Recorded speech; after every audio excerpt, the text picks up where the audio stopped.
नमस्कार दोस्तों, मैं लोकेश यादव स्वागत करता हूं आपका अपने YouTube चैनल VRB एजुकेशन पर। दोस्तों, अपन ने जो ज्योग्राफी की सीरीज़ स्टार्ट की हुई थी, उस टॉपिक हमने एक टॉपिक क्लियर किया था, भारत का सामान्य परिचय टॉपिक। आज उसी सिलेबस में से दूसरा टॉपिक स्टार्ट करते हैं जी, भारत का सामान्य परिचय टॉपिक। जो टॉपिक क्लियर किया था उसको हमने 3 वीडियोज़ में अपलोड किया है। उसका दूसरा टॉपिक स्टार्ट करते हैं भाई, भारत के भौतिक प्रदेश। तो आज का जो अपना टॉपिक है वो है भारत के भौतिक प्रदेश को लेकर के। और भारत के जो भौतिक प्रदेश है, ये हमने पहले भी आपको सिलेबस जब बताया था उसमें बताया था कि भारत के भौतिक प्रदेशों को 4 भागों में विभाजित किया गया है। ये मान लो जी अपना भारत का नक्शा है। अब इस भारतीय मैप में अपन इसको 4 भागों में विभाजित करते हैं। जब हमने पढ़ा था पूरा का पूरा भारत का सामान्य परिचय, तो इसमें हमने जाना था कि जो ऊपर वाला जो क्षेत्र है, ये वाला जो क्षेत्र है, इसको किस नाम से जाना जाता है? हिमालय पर्वतमाला।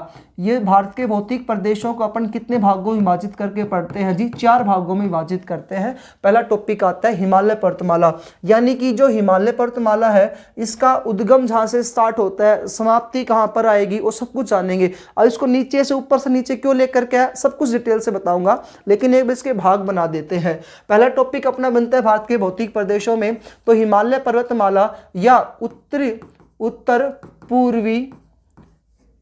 पूर्वी प्रदेश, उत्तर पूर्वी पर्वतीय प्रदेश,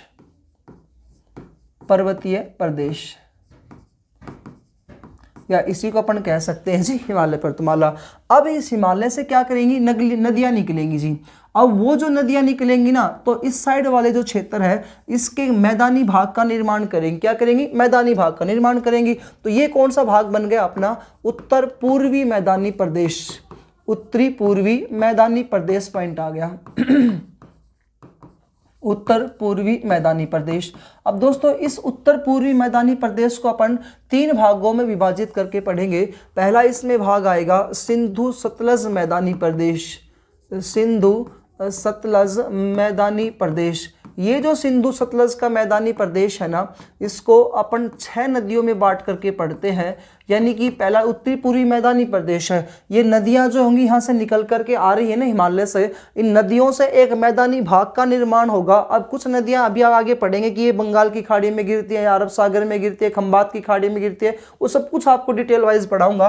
पहला टॉपिक आता है इसमें सिंधु सतलज का मैदानी प्रदेश। दूसरा चैप्टर दोस्तों इसमें आता है ब्रह्मपुत्र का मैदानी प्रदेश, ब्रह्मपुत्र नदी का उद्गम, किस प्रकार से इसका आगे मिलना, ये सब कुछ टॉपिक इसमें अपन क्लियर करेंगे। तीसरा चैप्टर दोस्तों इसमें आता है कि गंगा यमुना का मैदानी प्रदेश, और गंगा यमुना जी कुछ सहायक नदियां जो है, वो सारे टॉपिक दोस्तों अपन करेंगे इस वाले चैप्टर में, गंगा यमुना का मैदानी प्रदेश में। तीसरा टॉपिक दोस्तों अब आता है अपना, देखिएगा मैं ये कह रहा हूं कि अपन इसको 4 भागों में बांटा। तो एक हिमालय पर्वतमाला आ गया, दूसरा वाला भाग अपना ये आ गया जो कहता है कि ये उत्तरी पूर्वी मैदानी प्रदेश। नीचे वाला क्षेत्र जी, ये वाला जो क्षेत्र है ना, इसको अपन बोलते हैं तटीय व द्वीप समूह। यहाँ पर अपनी जलीय सीमा लगती है। तो आपको पता ही है, इस साइड भारत के पश्चिमी साइड भारत की कौन सा सागर सीमा लगाता है? तो अरब सागर आता है। दक्षिण में कौन सा आता है जी? तो हिंद महासागर आता है। दक्षिण में कौन सा है भाई? हिंद महासागर।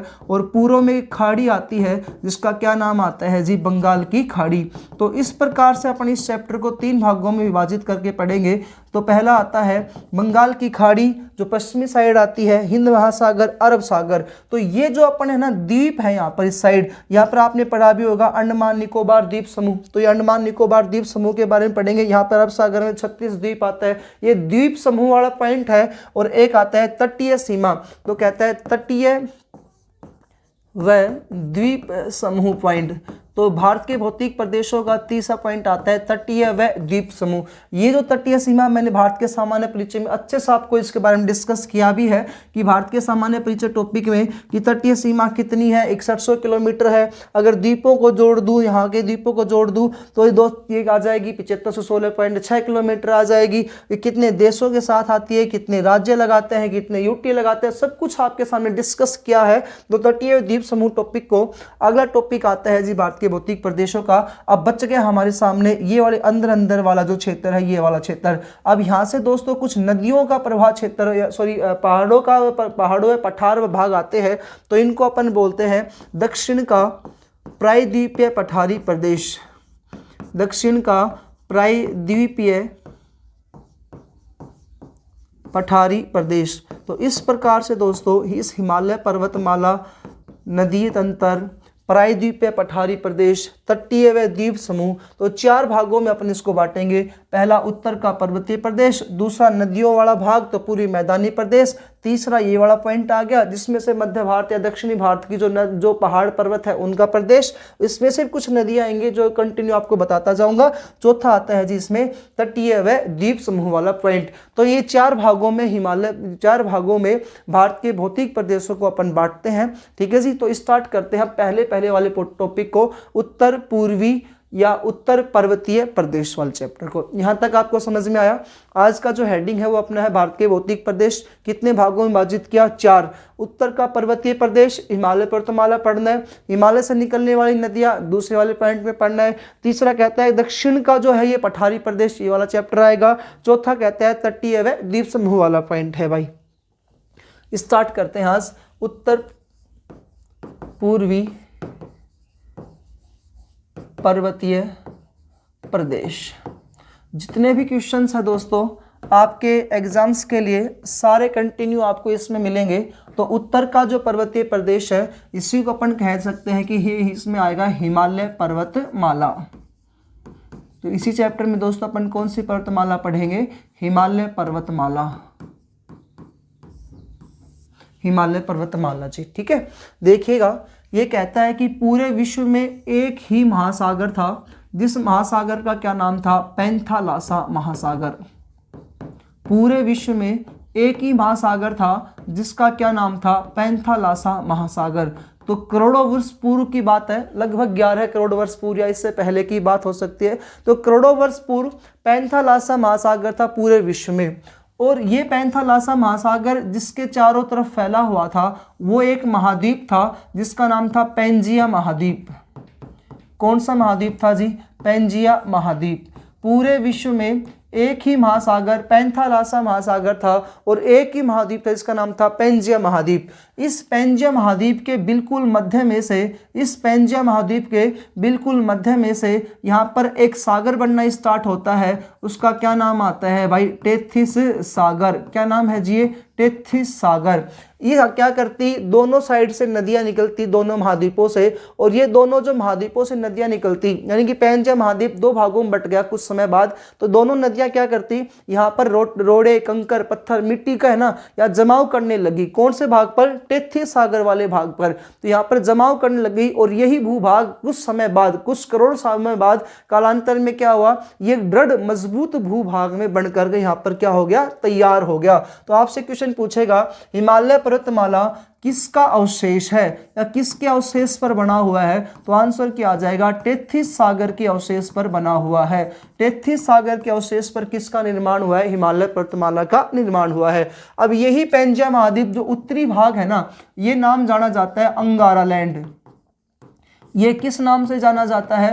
तो पैंजिया महाद्वीप का उत्तरी भाग जो है अंगारा लैंड के नाम से जाना जाता है, और जो दक्षिणी भाग जो दोस्तों ये आता है गोंडवाना लैंड के नाम से जाना जाता है। तो गोंडवाना लैंड और एक आता है आपका अंगारा लैंड। यहाँ तक क्लियर है भाई बात? तो पूरे विश्व में एक ही महासागर पैंथालासा महासागर, पूरे विश्व में एक ही महाद्वीप पैंजिया महाद्वीप। समय गुजरता गया, नदियां एक स्थान पर अपने मलबे को इकट्ठा करती गई। वो मलबा कुछ सालों बाद एक कठोर भूभाग के रूप में पैदा हो गया, कठोर भूभाग के रूप में जम गया, और यही भाग किस नाम जाने लगा? टेथिस सागर। तो 2 भागों में बट गया पैंजिया महाद्वीप। उत्तरी भाग इसका अंगारा लैंड कहलाया और दक्षिणी भाग क्या कहलाया? इसका गोंडवाना लैंड कहलाया। उसी टेथिस सागर का अवशेष वर्तमान में क्या आता है भाई? हिमालय पर्वतमाला आता है। इस चैप्टर का पहला पॉइंट ये है कि इस हिमालय पर्वतमाला का विस्तार कहां से होता है। तो दोस्तों इस हिमालय पर्वतमाला को अपन 3-4 पॉइंट्स में पढ़ेंगे। इसका विस्तार कितने देशों में है? तो पहला पॉइंट इसका देशों में अपन पढ़ेंगे, कितने देशों में आता है जी वो आएगा। इसका कुल क्षेत्र विस्तार में देश पढ़ लेंगे। क्षेत्रफल कितने क्षेत्रफल में फैला हुआ है, ये टॉपिक अपने इस चैप्टर में क्लियर करेंगे। इसकी औसत ऊंचाई वगैरह, या बात करें चौड़ाई वगैरह की है ना, तो चौड़ाई वगैरह भी इसी चैप्टर में आ जाएगी जी इसकी। तो इस वाले पॉइंट में अपने को ये सब क्लियर करना है। दूसरा पॉइंट आता है दोस्तों इसका भारत में विस्तार। ये तो देशों में विस्तार था, अब बात करेंगे फिर इसका भारत में विस्तार जो है वो कितने राज्यों में आता है,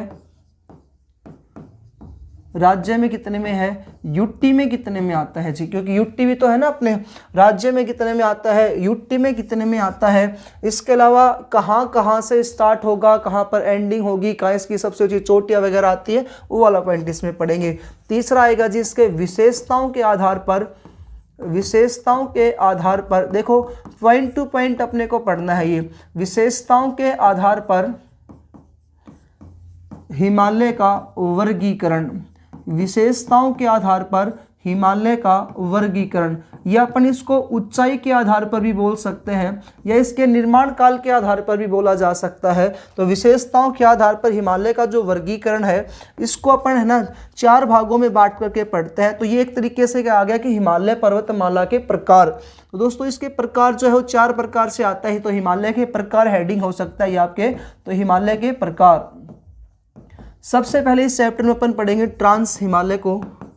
दूसरा हिमालय आता है दोस्तों ग्रेट हिमालय। तीसरा हिमालय आता है लघु हिमालय। और चौथा हिमालय इसमें आता है भाई शिवालिक हिमालय।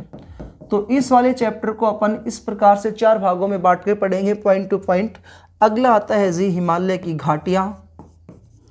हिमालय की घाटियाँ, अवघाटी 3 है वर्तमान में।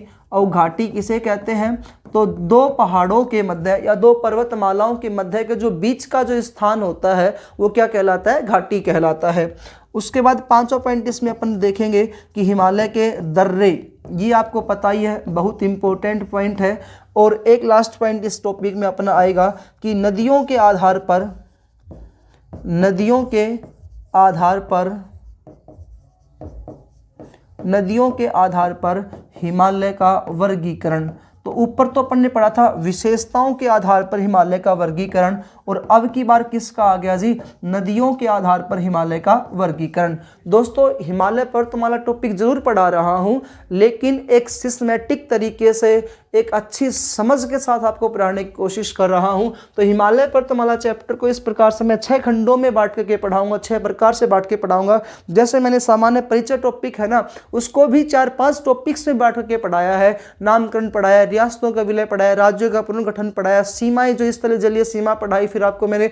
उसके बाद दोस्तों हमने इसका विस्तार देखा था, फिर स्थिति देखी थी। इस प्रकार 6 टॉपिक्स में ही मैंने आपको सामान्य परिचय टॉपिक को क्लियर किया था, और 6 टॉपिक्स में ही दोस्तों आपके सामने ये उत्तर पर्वतीय प्रदेश हिमालय पर्वतमाला की 6 टॉपिक्स क्लियर करूंगा जी, ठीक है। अभी तक आपने देखा कि एक महासागर, एक महाद्वीप, तैतीस सागर बीच में बनता गया, 2 भाग बच गए, अंगारा लैंड और नीचे वाला गोंडवाना लैंड बन गया। उसके बाद हिमालय पर्वतमाला किसका अवशेष है, तो तैतीस सागर का अवशेष है। अब इसके बाद दोस्तों पहला पॉइंट डालते हैं अपन इसका विस्तार। हिमालय पर्वतमाला,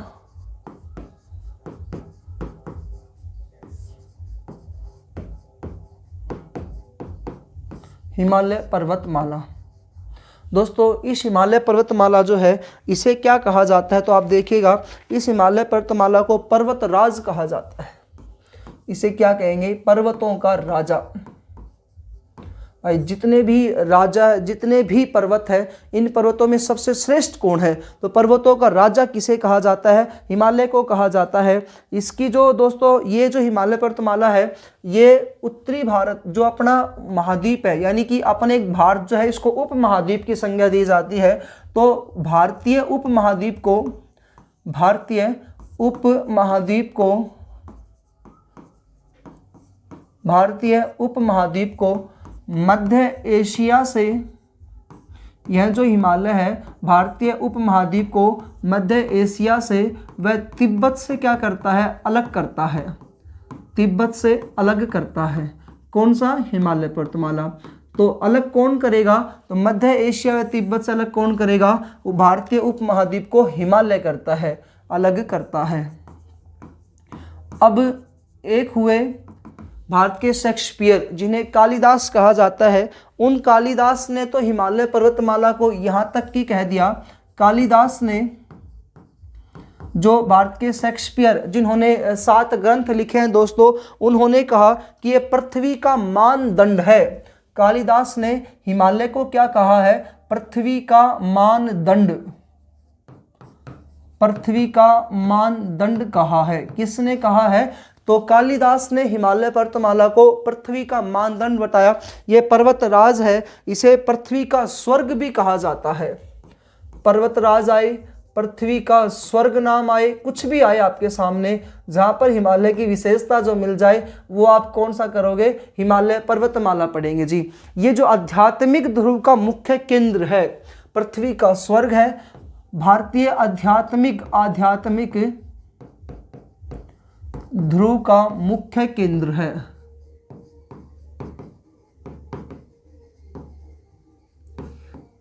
मुख्य केंद्र है।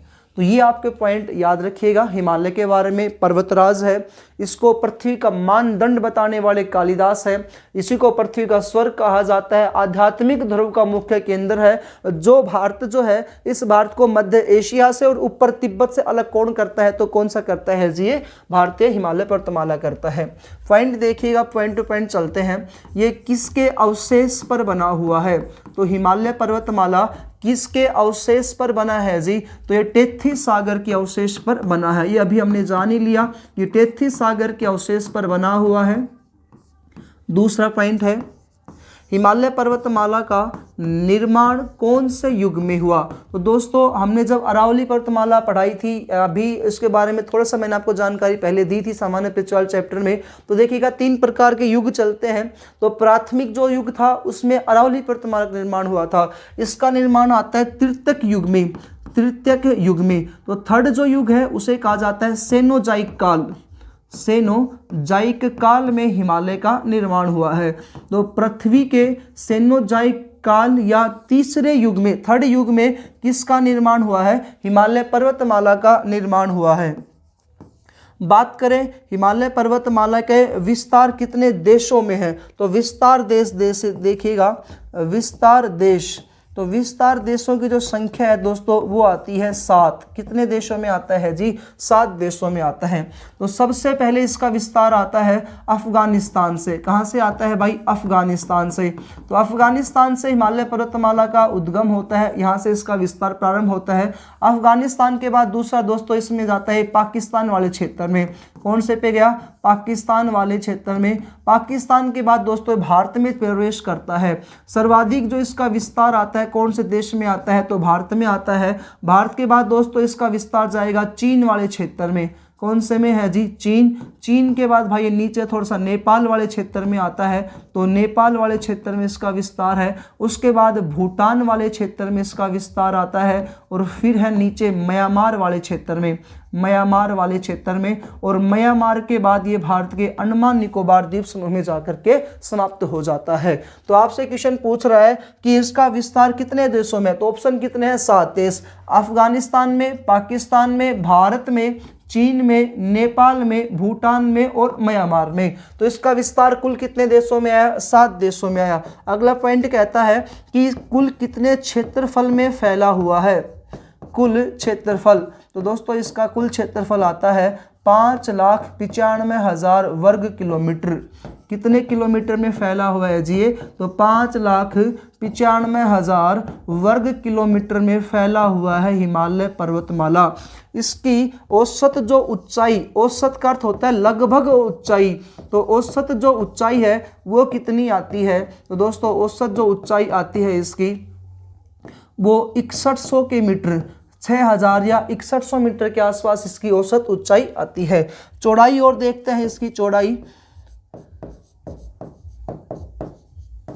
चौड़ाई, तो चौड़ाई जो है दोस्तों ये 140 से लेकर के और 900 किलोमीटर तक क्या आती है भाई? इसकी चौड़ाई आती है। तो ये हमने जानना है इसका विस्तार, क्षेत्रफल किस प्रकार से बना। अब बात करते हैं अगले पॉइंट की, भारत में विस्तार। भारत में विस्तार दोस्तों, इसका भारत में जो विस्तार है वो आपसे क्वेश्चन पूछेगा कितने राज्यों में है, वह कितने यूटी में है। तो अभी आप खुद ही आंसर दे दीजिएगा। देखिएगा तो भारत में इसका जो विस्तार आता है तो सबसे पहले स्टार्ट होगी इसकी लद्दाख वाले सीमा से। कहाँ से स्टार्ट होगा जी? लद्दाख से। लद्दाख के बाद फिर इसका विस्तार आएगा जम्मू कश्मीर यूटी में, JNK में। तो यूटी की संख्या यहाँ पर कितनी आ चुकी है आपके सामने 2। तो कितनी यूटी में इसका विस्तार आता है 2, एक लद्दाख दूसरा जम्मू कश्मीर। उसके बाद दोस्तों अपना जो रियल वर्तमान में स्थान जो आता है वो जम्मू कश्मीर है। अब जम्मू कश्मीर में एक पर्वतमाला आती है जिसका क्या नाम आता है, नंगा पर्वत। जम्मू कश्मीर में कौन सी पर्वतमाला है भाई, नंगा पर्वत। तो जम्मू कश्मीर में स्टार्टिंग होती है इसकी। अब लद्दाख वाला क्षेत्र तो आपको पता ही है कि POK के कंट्रोल में आता है, इस वजह से जम्मू कश्मीर से इसके स्टार्टिंग हुई, नंगा पर्वत से स्टार्टिंग होती है। और दोस्तों यहाँ पर सिंधु नदी बहती है, इससे नाम क्या पड़ गया इसका, सिंधु घाटी। तो जम्मू कश्मीर से स्टार्ट होता है, नंगा पर्वत से स्टार्ट होता है और सिंधु घाटी तक से स्टार्ट होता है। जम्मू कश्मीर के बाद दोस्तों ये आगे बढ़ेगा तो आगे सीमा इसकी टच कर जाएगी अपने राज्य हिमाचल प्रदेश के साथ। कौन सा राज्य है भाई, हिमाचल प्रदेश साथ सीमा होती है। उसके बाद बात करें दोस्तों उत्तराखंड राज्य के साथ इसकी सीमा लगती है। उत्तराखंड, मैं राज्य की बात कर रहा हूं और हमने देशों की बात पहले कर ही ली थी। उत्तराखंड के बाद दोस्तों इसका आगे जो विस्तार आता है तो अपन कंटिन्यू देखते जा रहे हैं विस्तार इसका। तो इस 7 सिस्टर्स राज्यों में पहुंचने से पहले एक जो 7 सिस्टर्स में शामिल नहीं होता है वो राज्य कौन सा आता है, तो सिक्किम राज्य। उत्तराखंड के बाद इसका विस्तार सिक्किम राज्य में आया। सिक्किम के बाद दोस्तों फिर इसका विस्तार जो है आगे अब 7 सिस्टर्स साथ सीमा लगाते हुए असम में चला जाएगा। असम के बाद दोस्तों फिर मेघालय में इसका विस्तार है। पूरे के पूरे 7 सिस्टर्स राज्य में इसका विस्तार है जी, असम मेघालय। मेघालय के बाद दोस्तों बात करते हैं तो मिजोरम, त्रिपुरा, मणिपुर, नागालैंड और लास्ट जाता है जी ये अरुणाचल प्रदेश में। लास्ट कौन सा है भाई, अरुणाचल प्रदेश। अब दोस्तों अरुणाचल प्रदेश में भी यहाँ पर एक पर्वतमाला आती है, जैसे जम्मू कश्मीर में पर्वतमाला आई नंगा पर्वत, यहाँ पर पर्वतमाला है इसकी लास्ट जिसका नाम आता है नामचा बरुआ। नामचा बरुआ पर्वत है लास्ट इसका, नामचा बरुआ पर्वत है लास्ट। और बात करें इसकी घाटी कौन सी आती है तो दोस्तों यहाँ पर एक नदी बहती है, इसका नाम क्या आता है, ब्रह्मपुत्र। तो ब्रह्मपुत्र की नदी के नाम पर क्या नाम आ गया इसका, ब्रह्मपुत्र नदी घाटी। बस हो गया याद। देखिएगा विस्तार कितने राज्यों में है, तो यूटी तो 2 आ गए, लद्दाख यूटी आ गया और दूसरा कौन सा आ गया, जम्मू कश्मीर। राज्य की बात करें 1 2 3 4 5 6 7 8 9 और 10। तो कितने राज्यों में इसका विस्तार आया भाई, 10 राज्यों में। इस प्रकार से आप आराम से बता सकते हो कि साहब 10 राज्यों में इसका विस्तार है और 2 यूटी में इसका विस्तार है। अब विस्तार कहाँ से स्टार्ट होता है, वर्तमान में भारत के जम्मू कश्मीर में, लास्ट कहाँ तक जाता है, अरुणाचल प्रदेश में। जम्मू कश्मीर में भी कौन से पर्वतमाला से स्टार्ट होगा, तो नंगा पर्वत से, और लास्ट कहाँ पर जाएगा, नामचा बरुआ। नामचा बरुआ से। फिर कह रहा है कौन सी नदी घाटी से स्टार्ट होता है, तो सिंधु नदी घाटी से, और वहां पर अंतिम कौन सा जाएगा, तो ब्रह्मपुत्र नदी घाटी में इसका क्या होता है, विस्तार समाप्त होता है। भारत में विस्तार की बात करें तो भारत में कुल क्षेत्रफल, भारत में कुल क्षेत्रफल, तो दोस्तों भारत में इसका कुल क्षेत्रफल आता है 2400 वर्ग किलोमीटर में जी, 2400 इस किलोमीटर में, सॉरी 2400 किलोमीटर में क्या है ये भारत में फैला हुआ है। हमने बात की थी 7 देशों में तो 5,95,000 वर्ग किलोमीटर में फैला हुआ था, और यहाँ पर भारत में कितना आ गया, 2400 किलोमीटर में फैला हुआ है भारत में हिमालय पर्वतमाला जी। तो ये आपका पॉइंट आया, भारत में इसका विस्तार, देशों में इसका विस्तार। आगे बात करते हैं भाई, तो कंटिन्यू आपको पढ़ाया जा रहा है जो जो बातें मैंने आपको बताई थी। पहले मैंने आपको बताया कि देशों में विस्तार पढ़ेंगे, क्षेत्रफल पढ़ेंगे, ऊंचाई चौड़ाई, ये कर दी हमने कंप्लीट। उसके बाद राज्य, भारत के राज्य में विस्तार पढ़ा, राज्य यूटी में। अब बात करते हैं इसकी विशेषताओं के आधार पर 4 प्रकार। दोस्तों आपसे क्वेश्चन पूछेगा हिमालय को कितने भागों में बांटा जाता है, तो आपका आंसर क्या आएगा कि सर हिमालय पर्वतमाला जो है ना इसको कितने भागों में बांटा जाएगा, तो 4 भागों में बांटा जाता है। मैं आपको पूरा कोशिश करूंगा शॉर्ट नोट्स बनाने का, क्योंकि एक टीचर की सबसे अच्छी क्वालिटी यही होती है कि शॉर्ट तरीके से, अच्छे तरीके से जो पेपर में आए क्वेश्चन उसी के अकॉर्डिंग पढ़ाए। तो दोस्तों ऊंचाई या विशेषताओं या निर्माण काल के आधार पर हिमालय के 4 प्रकार आते हैं। ऊंचाई, निर्माण या विशेषताओं के आधार पर हिमालय के प्रकार, विशेषताओं के आधार पर हिमालय के प्रकार, हिमालय के प्रकार। तो दोस्तों ऊंचाई, विशेषता और निर्माण काल के आधार पर हिमालय कितने भागों में बटा हुआ है जी? 4 भागों में बटा हुआ है। पहला बात करते हैं अपन ट्रांस हिमालय। एक कुछ इंपॉर्टेंट पॉइंट्स हैं इनके जो आपके सामने मैं क्लियर करता हुआ चलूँगा यहीं पर ही। ट्रांस हिमालय, ट्रांस हिमालय को ही परा हिमालय भी कहा जाता है और ये तिब्बत में स्थित है, इसलिए इसको तिब्बत हिमालय भी कहते हैं। और दोस्तों इसका तिब्बत में नाम क्या मिलता है? टैथियन हिमालय, टैथियन हिमालय, टैथियन हिमालय। पहला पॉइंट देखेंगे इसका निर्माण जो है वो कब हुआ? तो इसका जो निर्माण है वो लगभग 16 करोड़ वर्ष पूर्व हुआ था। तो 16 करोड़ वर्ष पूर्व इसका क्या हुआ था? निर्माण हुआ था। इसकी ऊंचाई, इसकी जो औसत ऊंचाई है वो 6100 मीटर या 6000 मीटर के आसपास आती है। 6000 मीटर इसकी औसत ऊंचाई है। तीसरा पॉइंट, यहाँ से कौन कौन सी नदी निकलती है? तो दोस्तों यहाँ इस ट्रांस हिमालय से 3 नदियों का उद्गम होता है। सिंधु नदी, दूसरी आती है सतलज नदी और तीसरी आती है जिसमें एक ब्रह्मपुत्र नदी। कौन सी नदी है जी? ब्रह्मपुत्र नदी। तो 3 नदियों का उद्गम स्थल कौन सा आता है? ट्रांस हिमालय। वो आपको फिर बता दूंगा जब सिंधु सतलज और ब्रह्मपुत्र पढ़ाऊंगा तब। ये सिंधु नदी जो है ये तिब्बत के कैलाश पर्वतमाला, अब यहाँ पर भी कैलाश पर्वतमाला आएगी, मानसरोवर झील आएगी, बोखरचू ग्लेशियर आएगा और सिंगी खबाब के नाम से निकलेगी। सतलज जो होगी ये जो है पढ़ाएंगे जब तिब्बत के कैलाश पर्वतमाला, तो तिब्बत के ट्रांस हिमालय या कैलाश पर्वतमाला के मानसरोवर झील से निकलती है और यहाँ पर नाम जो होता है वो आएगा आपका लांगचेन खम्बान के नाम से निकलेगी। और फिर ये जो होगी भारत में इसका प्रवेश, अच्छा प्रवेश और देख लीजिएगा, सिंधु नदी का जो प्रवेश होगा तो दर्रे टॉपिक पढ़ाऊंगा उसमें आपको बता भी दूंगा। चांगला दर्रे से इसका भारत में क्या होता है? प्रवेश होता है। सतलज जो नदी है दोस्तों ये हिमाचल प्रदेश के सिपकिला दर्रे से भारत में प्रवेश करती है। तो यहाँ पर एक दर्रा आएगा सिपकिला दर्रा।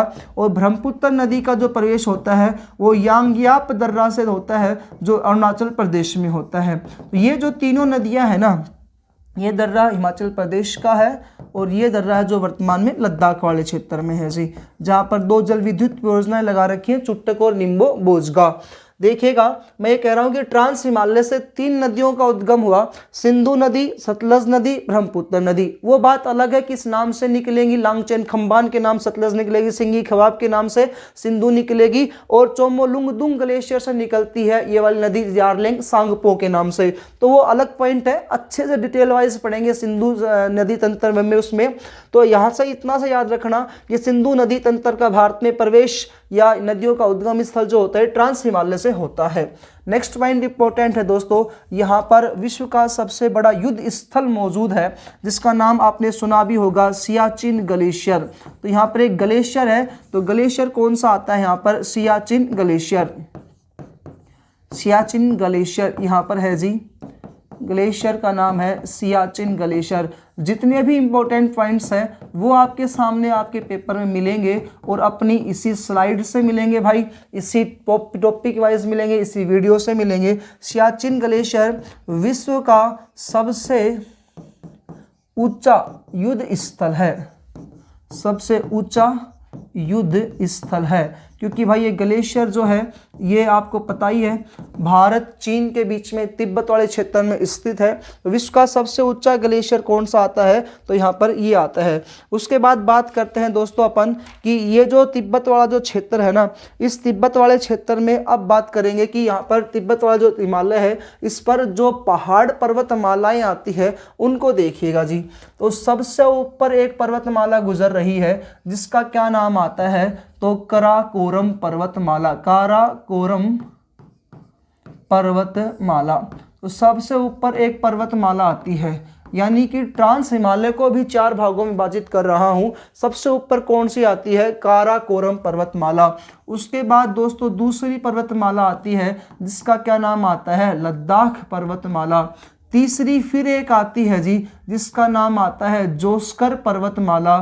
चौथी भाई इसमें एक और आती है जिसका नाम आता है पीर पंजाल, पीर पंजाल। तो आपसे क्वेश्चन पूछे कि ट्रांस हिमालय में कितनी या कितने भागों में बांटा गया है, तो 4 भागों में बांटा गया है, काराकोरम, लद्दाख, जोस्कर और पीर पंजाल।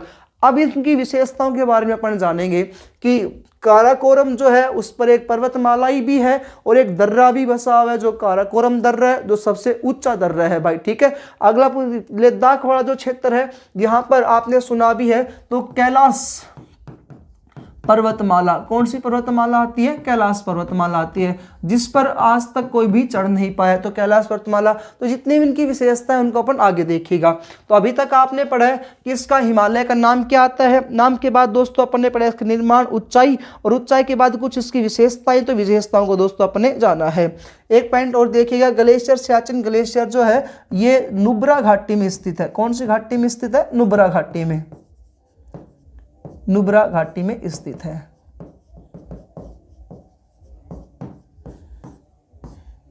ओके, आगे बढ़ते हैं। पहला पॉइंट है काराकोरम।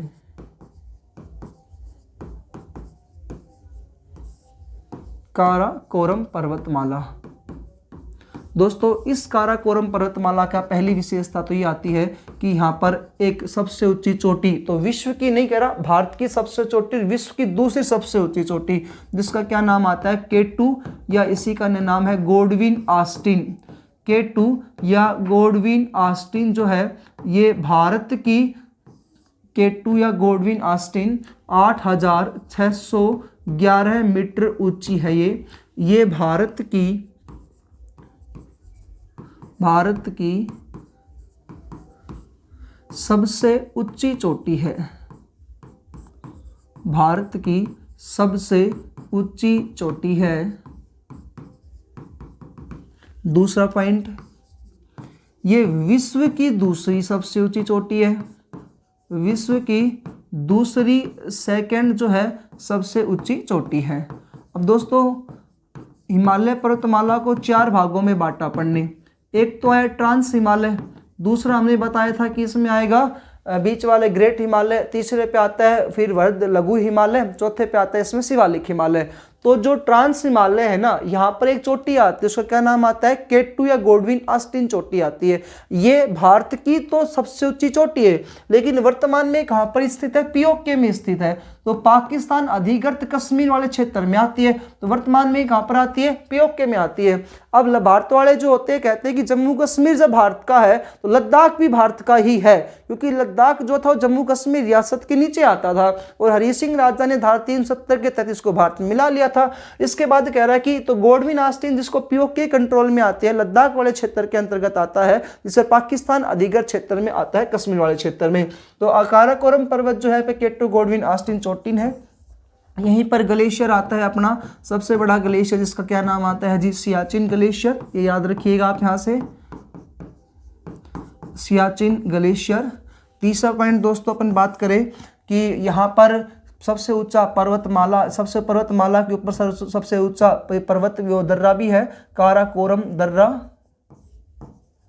काराकोरम दर्रा सबसे ऊंचा दर्रा है।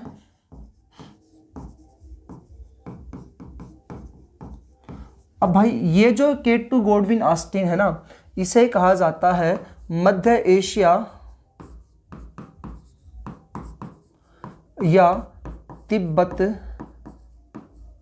की रीढ़ की हड्डी की रीढ़, या मेरुदंड भी कहते हैं इसे, मेरुदंड या मध्य एशिया या तिब्बत की रीढ़ भी कहा जाता है। ठीक है जी।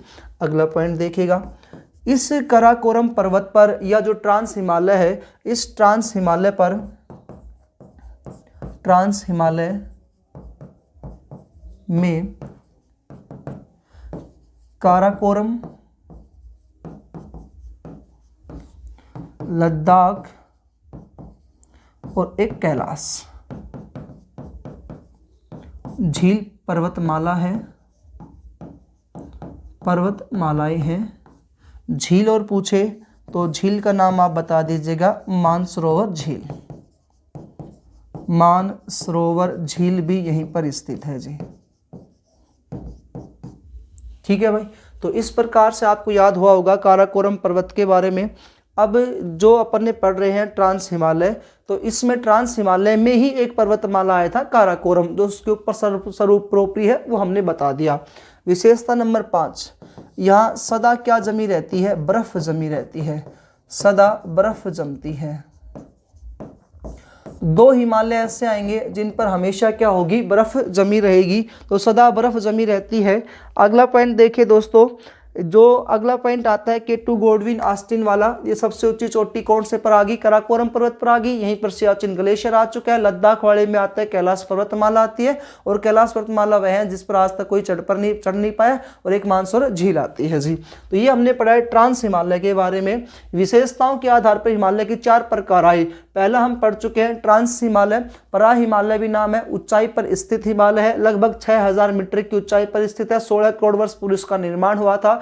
तिब्बत में है, टैथेन हिमालय के नाम से जाना जाता है। कौन कौन सी नदियों का उद्गम यहाँ से होता है? तो नदी उद्गम हो रहा है सिंधु, सतलज, ब्रह्मपुत्र का।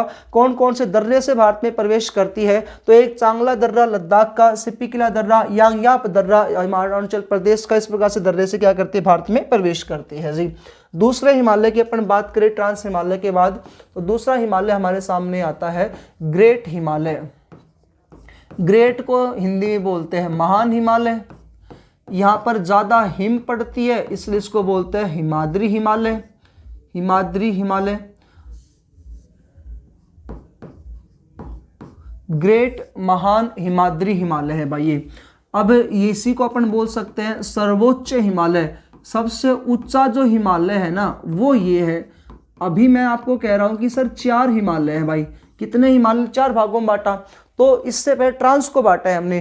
ट्रांस वो हिमालय है जो सबसे, इन हिमालय में सबसे पुराना हिमालय है भाई। आप पॉइंट समझिएगा, सबसे पुराना हिमालय कौन सा आता है? ट्रांस हिमालय। एक विशेषता आप और डाल सकते हो यहाँ पर, सबसे पुराना हिमालय, यानी कि हिमालय में सबसे पुराना हिमालय कौन सा आता है? ट्रांस हिमालय आता है। ये जो हिमालय है ना, इस हिमालय को अपन 4 भागों में बांटते हैं। एक ट्रांस हो गया, दूसरा बात करते हैं ग्रेट हिमालय, तीसरी बात करें जी इसमें लघु हिमालय आता है, और चौथे हिमालय की अपन इसमें बात करते हैं तो आता है शिवालिक हिमालय। तो सबसे ज्यादा ऊंचाई पर स्थित हिमालय कौन सा आएगा? ग्रेट हिमालय। इसकी औसत ऊंचाई 6100 मीटर, औसत है लगभग, ठीक है जी, 6100 मीटर ऊंचाई है। अब अभी हमने इतना पढ़ा कि ट्रांस हिमालय पर काराकोरम पर्वत है जिसकी सबसे ऊंची चोटी K2 है, गॉडविन ऑस्टिन 8611 मीटर। लेकिन जब आपको ग्रेट पढ़ाऊंगा तो ग्रेट हिमालय पर सब विश्व की सबसे ऊंची चोटी है। ये तो 8611 है, वो 8848 मीटर है, तो वो विश्व की सबसे ऊंची चोटी है, और ये विश्व की दूसरी सबसे ऊंची चोटी। तो आप देख सकते हो कि ऊंचा कौन है? तो ऊंचा कौन आता है? ग्रेट हिमालय आता है। मैं कह रहा हूं कि ये 4 हिमालय मान लो,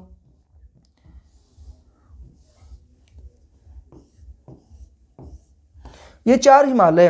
अब हिमालय, ये वाला जो हिमालय ना ये नीचे है, ट्रांस वाला नीचे है, लेकिन इससे ऊंचा कौन जा रहा है? ग्रेट हिमालय से ऊपर है भाई, ठीक है। इस प्रकार से निर्माण काल में उसका निर्माण पहले हुआ था। तो नेक्स्ट पॉइंट बात करते हैं अपन ग्रेट हिमालय की। ग्रेट जो हिमालय है दोस्तों, इसको महान हिमालय, हिमाद्री हिमालय, सर्वोच्च हिमालय के नाम से भी जाना जाता है। वही पॉइंट टू पॉइंट चलेंगे इसमें भी। निर्माण, इसका निर्माण कब हुआ, एक लगभग कितने समय पहले हुआ है? अभी कोई श्योर तो है नहीं कि इसी समय हुआ होगा, लेकिन कुछ हम लोगों ने अंदाजा लगाया है वैज्ञानिकों ने। तो 7.5 करोड़ वर्ष पूर्व इसका क्या हुआ था? निर्माण हुआ था। 7.5 करोड़ वर्ष पूर्व भाई इसका निर्माण हुआ।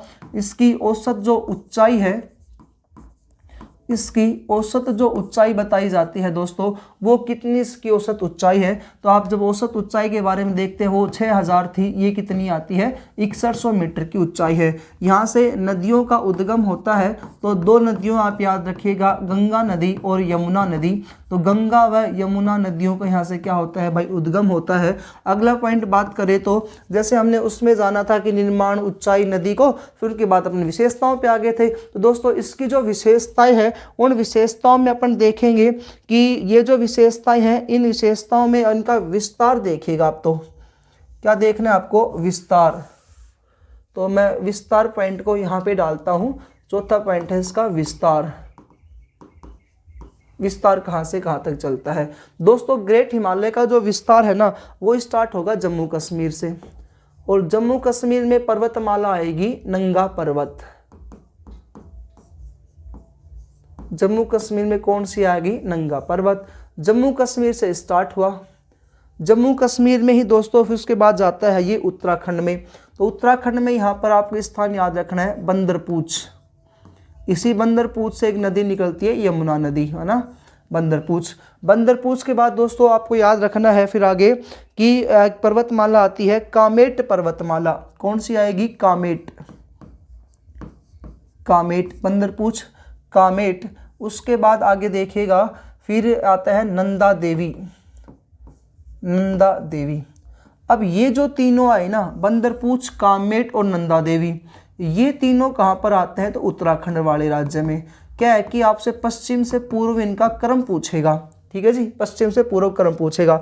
और बंदरपूछ और कामेट यहाँ पर है ना, तीन आपको स्थान याद रखने हैं, 3-4। तो स्थान कौन कौन से हैं, एक याद रखिएगा बद्रीनाथ, एक याद करिएगा गंगोत्री, बद्रीनाथ, गंगोत्री, यमुनोत्री, एक दोस्तों बद्री केदारनाथ।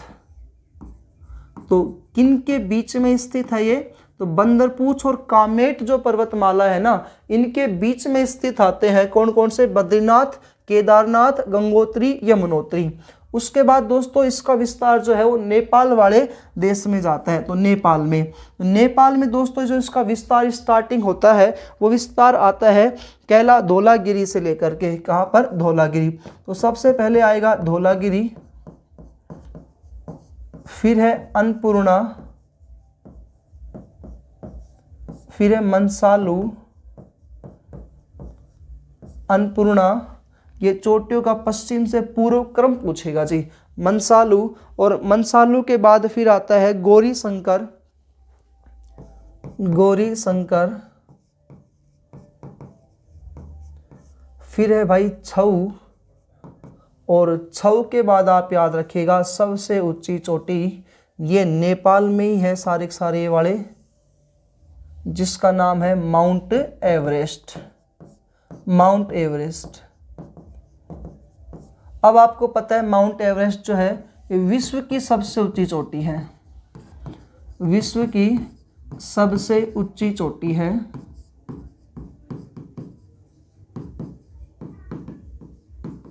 विश्व की सबसे ऊंची चोटी है जो नेपाल में स्थित है जी। तो ये वाले सारे के सारे कहाँ पे जा रहे हैं, नेपाल में। अभी और भी है नेपाल में, 1-2 पॉइंट और देख लेते हैं पहले इसके बारे में, फिर करेंगे डिस्कस। नेपाल में ही फिर आगे जा रहा है, अगला स्थान आता है इसमें धौलागिरी हो गया, त्रिशून, मकालू, मकालू, और एक है त्रिशून, वो यहाँ पर था मंसालू, यहाँ पे है मकालू, और फिर एक आती है त्रिशून। तो लास्ट यहाँ तक इसका जो विस्तार है ना इन क्षेत्रों में, ये पहाड़ियों वालों में, तो ये कहाँ पर इनका विस्तार आता है, सभी का नेपाल में विस्तार है। ये कंटिन्यू आपको याद रखिएगा। विश्व की सबसे ऊंची चोटी माउंट एवरेस्ट कितने मीटर ऊंची है जी, 8,848 मीटर ऊंची है।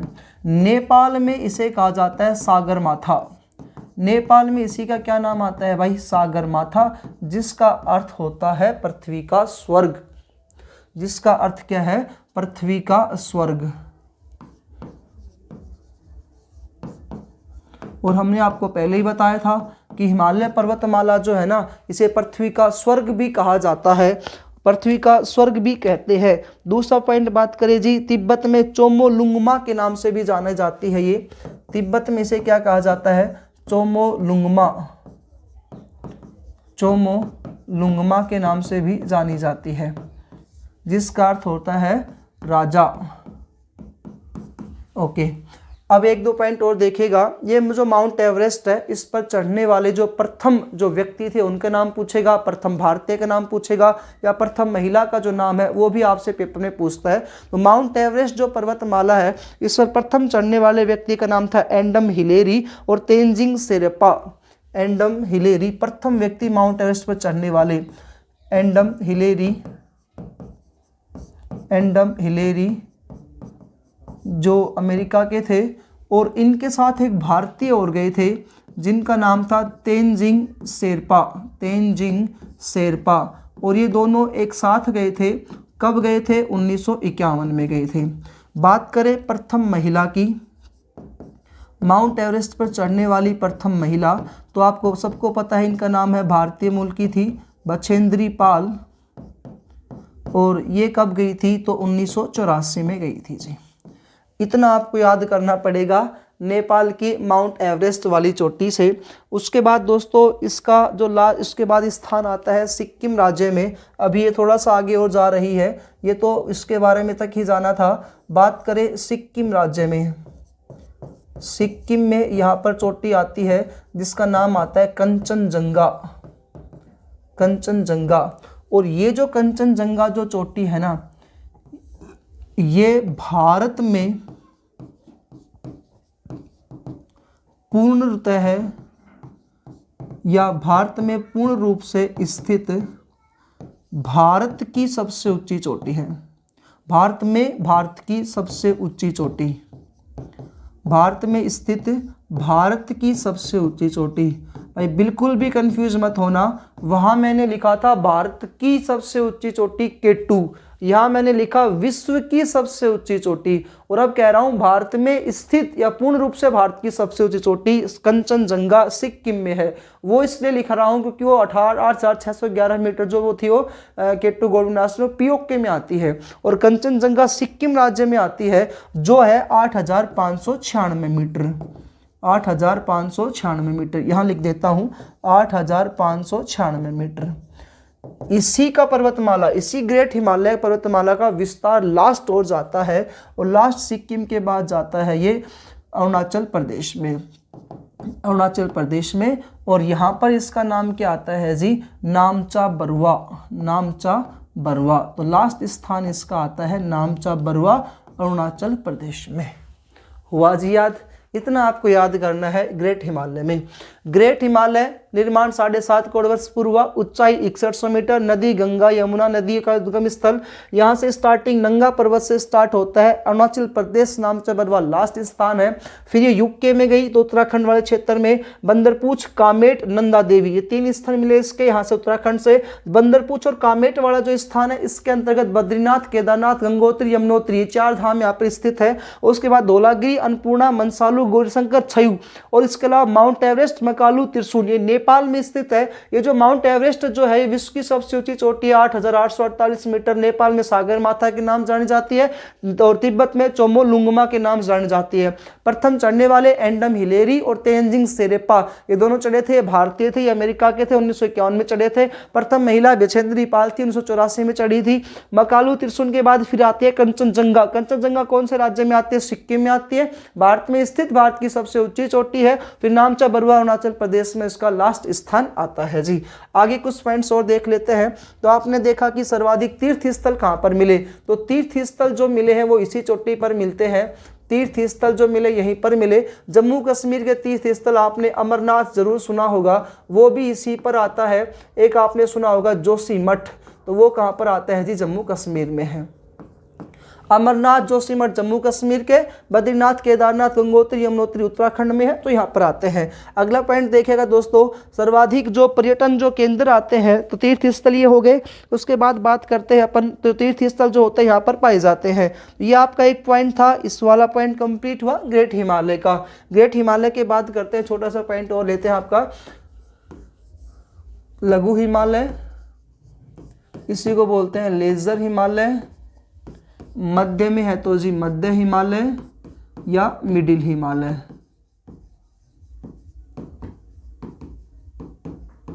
लघु, लेजर, मध्य या मिडल हिमालय। ये जो हिमालय है ना जी, इसके बारे में वही पॉइंट, इसका निर्माण कब हुआ, तो इसका जो निर्माण हुआ वो 3.5 करोड़ वर्ष पूर्व इसका निर्माण हुआ।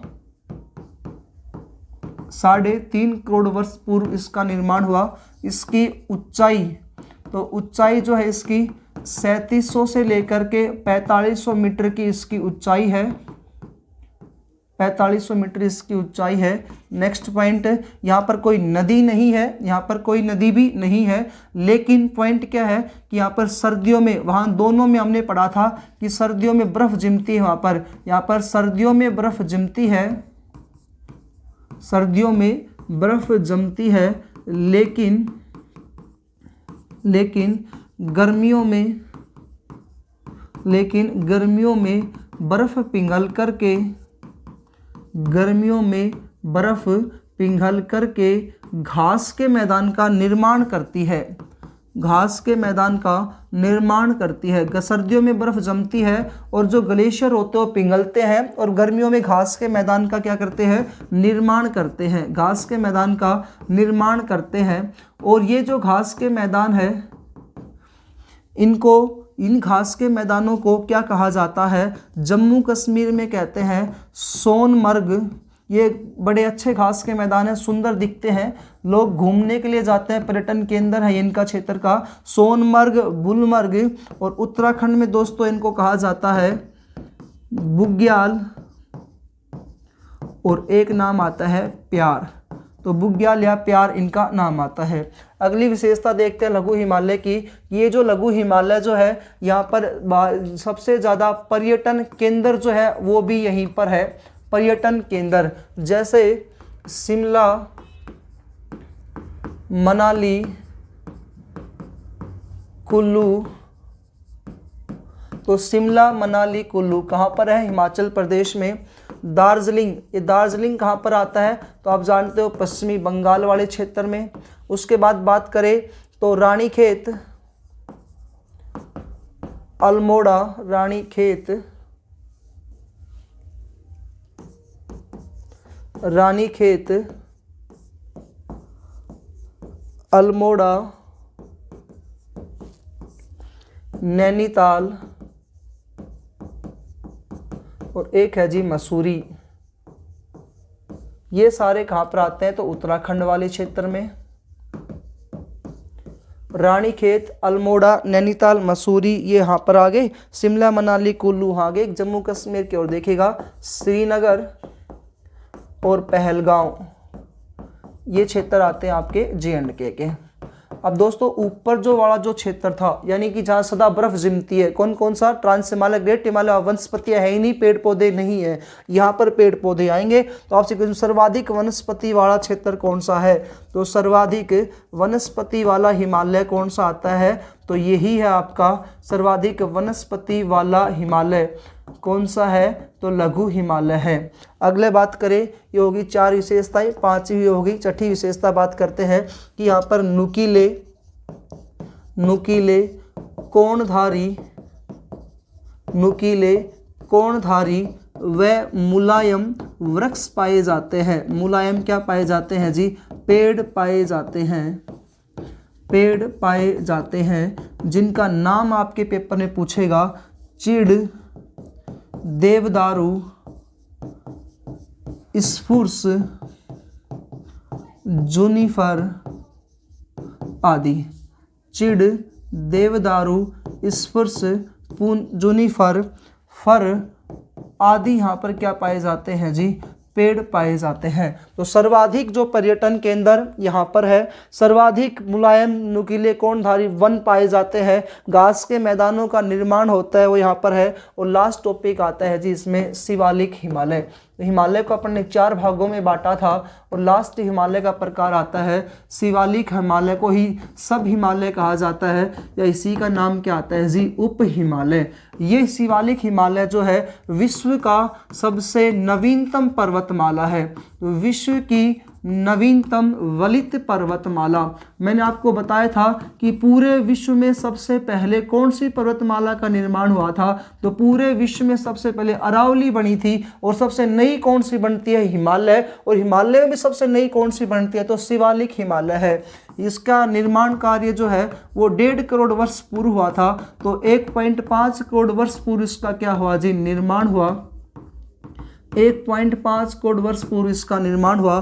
तीसरी बात करते हैं इसकी ऊंचाई को लेकर के, तो जी इसकी ऊंचाई जो है वो 900 से 1300 मीटर के आसपास है। 900 से 1300 मीटर के आसपास ऊंचाई है। नदी की बात करें तो यहाँ से 2 नदियाँ निकलती है। एक नदी का नाम आता है भाई हिंडन नदी और दूसरी नदी का नाम आता है घग्गर नदी। इसी घग्गर नदी को पहले कहा जाता था सरस्वती नदी, जो वर्तमान में लुप्त हो चुकी है, और उसी का अन्य नाम था द्वैस्वती नदी। ठीक है। उसके बाद बात करते हैं हिंडन और घग्गर नदियां जब अपने प्रवाह क्षेत्र में होती है, जब प्रवाह क्षेत्र में होती है तो ये तो अभी नया बना है हिमालय, शिवालिक हिमालय क्या है, बिल्कुल नया है।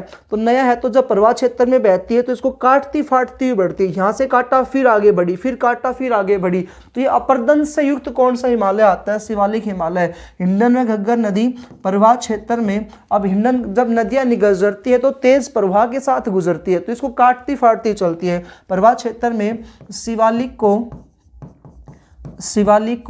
काटती हुई चलती है, शिवालिक को काटती हुई चलती है, काटती हुई चलती है जी। तो अपरदित हिमालय कौन सा आता है आपका, शिवालिक हिमालय आता है भाई, ठीक है। और यहीं पर फिर इनका निर्माण होता है, तो यहाँ पर खेती वगैरह की जाती है। ये आपकी टॉपिक था जी हिमालय के 4 प्रकार। इन 4 प्रकारों में हमने पहले जाना है कि जो हिमालय जो है, इस हिमालय में ट्रांस हिमालय आता है, दूसरा ग्रेट हिमालय आता है, तीसरा हिमालय इसमें आता है मध्य हिमालय, चौथा हिमालय इसमें आता है दोस्तों, तो वो आया था आपका शिवालिक हिमालय। आगे थोड़ा सा पॉइंट देख लेते हैं इसको। हिमालय की घाटियाँ, हिमालय की घाटियाँ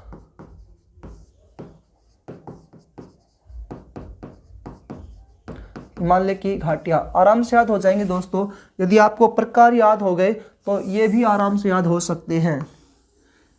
हिमालय की घाटियाँ, तो देखिएगा सबसे पहले एक हिमालय आता है ट्रांस हिमालय, उसके बाद दूसरा हिमालय आता है ग्रेट हिमालय, उसके बाद दोस्तों तीसरा हिमालय आता है लघु हिमालय, और चौथा हिमालय फिर कौन सा आता है आपको पता ही है, शिवालिक हिमालय जी, शिवालिक हिमालय। घाटी किसे बोलते हैं, तो 2 पहाड़ों के मध्य का स्थान, 2 पहाड़ या पर्वतों के मध्य का स्थान, 2 पर्वतों के मध्य का जो स्थान है उसे कहा जाता है पर्वत। 2 पर्वतों के मध्य का स्थान कहलाता है घाटियाँ। अब जो ट्रांस और ग्रेट हिमालय है ना, इनके बीच में एक घाटी बनी हुई है, इस घाटी को क्या कहा जाता है, तो लद्दाख की घाटी। ट्रांस और ग्रेट के बीच में आती है लद्दाख की घाटी, ग्रेट और लघु के बीच में आती है कश्मीर की घाटी। कौन सी घाटी है भाई, कश्मीर की घाटी आती है इन दोनों के बीच में। इस कश्मीर की घाटी का ही विस्तार नेपाल में भी है, जो नेपाल की राजधानी आती है काठमांडू, और इसलिए वहाँ पर इसका विस्तार क्या कहलाता है, काठमांडू की घाटी।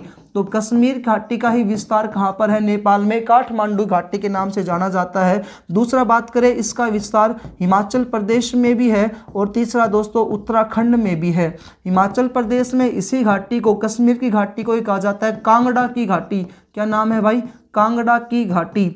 ये है इसका विस्तार हिमाचल प्रदेश में। और उत्तराखंड में इसका जो विस्तार आता है, वो उत्तराखंड में जो विस्तार आता है वो आपने सुना होगा, बहुत बार पेपर में पूछा जाता है, ये नाम दे देगा फूलों की घाटी कहाँ पर है, कांगड़ा की घाटी कहाँ पर है, तो इसी का विस्तार आता है। या कश्मीर वाला जो क्षेत्र है, यहाँ पर किसकी खेती की जाती है, केसर की खेती की जाती है। और करेवा प्रदेश वाले जो लोग होते हैं, करेवा प्रदेश के लोग यहाँ रहते हैं और उसकी खेती करते हैं। यहाँ पर एक घाटी बसती है जी, जम्मू की घाटी। तो ये है जम्मू की घाटी। यहाँ के लोगों के जो है वो द्वार शब्द लगाते हैं अपने नाम के आगे, द्वार। गांव के इनके स्थान हरिद्वार, देहरादून, इस प्रकार से दून शब्द का क्या करते हैं, प्रयोग करते हैं। दोस्तों ये थी आपकी हिमालय की घाटियाँ, हिमालय के प्रकार, हिमालय किस प्रकार से बना है। इसको मैंने पूरा हिमालय वाला जो टॉपिक था वो कंप्लीट किया। आगे वाली वीडियो में और थोड़ा सा पॉइंट बचा है, उसको अपन आगे करेंगे। यदि दोस्तों आपको वीडियोज़ अच्छी लगती है तो अपने दोस्तों के साथ शेयर करें, चैनल को सब्सक्राइब करें और वीडियोज़ को लाइक करें। मिलते हैं दोस्तों अन्य वीडियो में। जय हिंद, जय भारत।